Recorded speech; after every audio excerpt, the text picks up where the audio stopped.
پھر میرے پاس اللہ کی محبت میں قربانی دینے کے لیے کوئی دوسری جان نہیں ہوگی، اس لیے میں رو رہا ہوں کہ ایک ہی جان ہے، اور کہنے لگی کہ اگر میرے پاس 100 جانیں ہوں تو میں یہ خواہش کروں گا کہ بار بار میری جان کو اس میں ڈالا جائے اور میں 100 مرتبہ اللہ کی محبت میں قربان ہو جاؤں۔ بسم اللہ الرحمن الرحیم۔ ایک صحابی کا واقعہ ہے کہ چند صحابہ کو ایک علاقہ میں جانا پڑا، تو وہاں کے بادشاہ نے ان کو گرفتار کرنے کا حکم دیا۔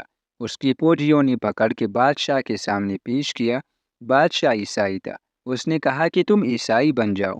انہوں نے کہا کہ ہم عیسائی نہیں بنتے، ہم تو مسلمان ہیں، ایک اللہ کو ماننے والے ہیں، ہم اسی ایک اللہ کا سبق ساری دنیا کو سکھانے کے لیے نکلے ہیں۔ اس نے کہا کہ یا تو تمہیں میری بات ماننی ہوگی کہ تم عیسائی بن جاؤ، اور اگر نہیں تو میں تمہارے ساتھ سخت سلوک کروں گا۔ انہوں نے کہا کہ آپ کی مرضی، جو چاہے آپ کریں، لیکن ہم تو اپنے دین سے اور اپنے اللہ سے پھرنے والے نہیں۔ قرآن کریم میں ایک جگہ اللہ تعالیٰ کا ارشاد ہے، یا ایھا الذین آمنوا من یرتد منکم عن دینہ فسوف یأتی اللہ بقوم یحبہم ویحبونہ۔ اے مسلمانوں، تم میں سے کوئی اگر دین سے پھر جائے تو اللہ دوسری قوم کو پیدا کر دے گا جو اللہ سے محبت رکھے گی، اللہ ان سے محبت رکھے گا۔ معلوم ہوا کہ اللہ تعالیٰ کو ایسی قومیں پسند ہے، ایسے مسلمان پسند ہے جو اللہ کی محبت میں چور ہو، سرشار ہو۔ اس لیے اس کا ذکر کیا کہ تم پھرنا چاہو تو پھر جاؤ، ہمیں کوئی پرواہ نہیں، ہم دوسری قوم کو پیدا کریں گی جو ہم سے محبت کرنے والی ہوگی، اور پھر اس کے نتیجے میں ہم بھی اس سے محبت کریں گے۔ تو وہ صحابہ کرام کہنے لگی کہ تو جو چاہے کر، ہم تو پھرنے والی نہیں۔ تو اس نے اپنے خادموں کو حکم دیا کہ ایک کڑائی میں تیل ڈالو اور نیچے سے آگ جلاؤ۔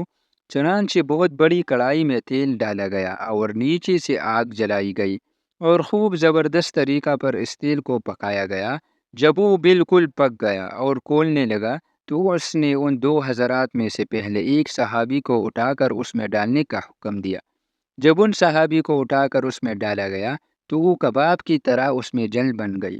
کھولتا ہوا تیل تھا اور تپ رہا تھا اور پکا ہوا تھا، بس یوں ڈالا اور ان کی جان نکل گئی، ختم ہو گئے۔ اس کو دیکھ کر جو دوسری صحابی تھے وہ رونے لگے۔ بادشاہ نے یہ سمجھا کہ شاید ان کا دل کچھ نرم ہو گیا ہے، اب یہ میری بات ماننے گے، لہٰذا ان سے کہا کہ دیکھو تمہارا بھی یہی حشر ہوگا اگر تم نے میری بات نہیں مانی، اس لیے میری بات مان لو اور رونے کی بجائے میری بات مان کر اپنی جان بچا لو۔ وہ صحابی کہنے لگے کہ تجھے دھوکا ہو رہا ہے، میں اس لیے نہیں رو رہا ہوں کہ ان کی جان کو یوں نکلتی ہوئی دیکھ رہا ہوں، یہاں مجھے کوئی خوف اور کوئی دہشت اور کوئی وحشت نہیں ہو رہی ہے، بلکہ میں تو اس لیے رو رہا ہوں کہ میں نے دیکھا کہ جو ہی ان صحابی کو اس تیل میں ڈالا گیا، ذرا سی دیر میں ان کی جان نکل گئی، تو میں سوچ رہا ہوں کہ مجھے بھی تو اس میں ڈالے گا تو میری بھی اسی طرح جان نکل جائے گی، پھر میرے پاس اللہ کی محبت میں قربانی دینے کے لیے کوئی دوسری جان نہیں ہوگی، اس لیے میں رو رہا ہوں کہ ایک ہی جان ہے۔ اور کہنے لگی کہ اگر میرے پاس 100 جانیں ہو تو میں یہ خواہش کروں گا کہ بار بار میری جان کو اس میں ڈالا جائے اور میں 100 مرتبہ اللہ کی محبت میں قربان ہو جاؤں۔ اللہ اکبر! کیا محبت تھی اللہ سے، ایسا عشق تھا صحابہ کا! کیا دنیا کا کوئی عاشق محبت کی ایسی مثال اور نظیر پیش کر سکتا ہے؟